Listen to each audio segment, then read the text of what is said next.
This is an extract from The Fish, which is one of the two stories I've got in the anthology, and it's part of a larger work that I'm writing at the moment. It is late October 2015. I'm sitting on a couch in the Freud Museum, London, preparing for the opening performance of a night. Can you hear me? Yeah, okay. Opening performance of a night called All About the Gift. Around 100 people are now settling into what was once Freud's bedroom. As the last few people sit down, I feel their eyes on me, drawing me into the room more fully. The couch I'm sitting on is a replica and draped in an Iranian carpet, not unlike the one in my mother's former bedroom. It holds me gently as I sit with my notes and a fish-shaped object, a sculpture bound up in yellow and emerald silk sari yarns. The first story I'm sharing is from The Gift by Lewis Hyde, about how the indigenous tribes of the North Pacific used a system of gift cycles to ensure a steady supply of salmon during the time before white settlers commercialised fish farming. They believed that all animals lived a parallel life, very similar to humans, and that the salmon lived together as a tribe in an underwater lodge in human form. Once a year, they would transform themselves into fish bodies, wearing robes of salmon skin. They would swim to the river's edge to offer themselves up to the tribes in sacrifice, so that their land brothers would not go hungry during winter. To acknowledge this great sacrifice, the first fish to appear would be greeted as an honoured guest and given delicate, ceremonial treatment, including rituals and speeches and a welcome song by the whole tribe. The fish would then be divided up and eaten, with all its bones intact, in anticipation of being returned to the sea. They believed that once the bones were slipped back into the water, the salmon would reassemble itself, swim back to the lodge and become human again. I pause at the end of this section, offering up the fish in my hands for all to see, and begin, "Now let me tell you about my mother." It is late December 2004. You're on the phone to Ralph. He's giving you his account of what happened in Phuket the week before. His voice is shaking, and you're trembling as you listen. Here is what he tells you. It's around 7:45 a.m. on Boxing Day.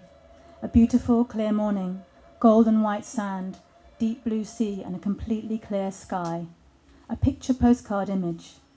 Ralph and your mother are two of the only 3 early risers on this particular section of beach. They're feeling relaxed, just taking in the beauty of the view ahead of them and the warm, light breeze. You imagine your mother wearing her flowery pink sarong and her orange and yellow bikini top, so at ease in her own body. Suddenly, the atmosphere shifts. Everything darkens. They look out to sea and notice the waves pulling out from the beach rapidly as they should do, but then not coming in again. An out-breath, but no in-breath. This sudden absence of water leaves hundreds of fish flipping around on the sand. Not far off, a young boy is taking easy pickings with a net and bucket. Your mother begins to instinctively move out towards the sea, picking up the fish and trying to return them to the water. When Ralph tells you this, he almost laughs, but then you hear a brief sob releasing in between his words.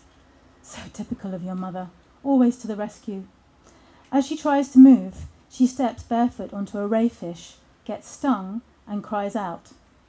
Ralph suggests that they turn back. "No, I'll be fine, honestly," she says. "You go back and I'll follow you, darling, in a minute." He turns round and starts heading back. At that precise moment, the force of one of the strongest tsunamis ever experienced in history hits that entire coastline and far beyond.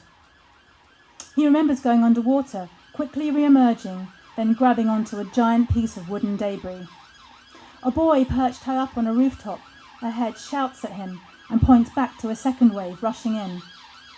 He manages to hoist himself onto the rooftop and stay above the level of the wave, crying out your mother's name, "Parvin, Parvin," over and over again. Silence. After a few hours, he's rescued.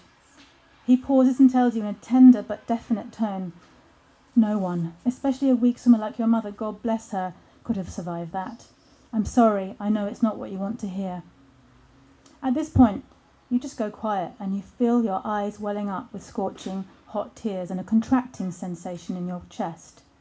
There are stories still coming out of survivors in far-flung places, and your mother seems to have had supernatural powers of survival up to this point, including car crashes and cancer scares, so you just cannot accept that she's definitively gone. The image of her washing up alive on a nearby island and nursing wounded people, smiling and chatting away, is still what you're clinging to. You put the phone down and keep hoping.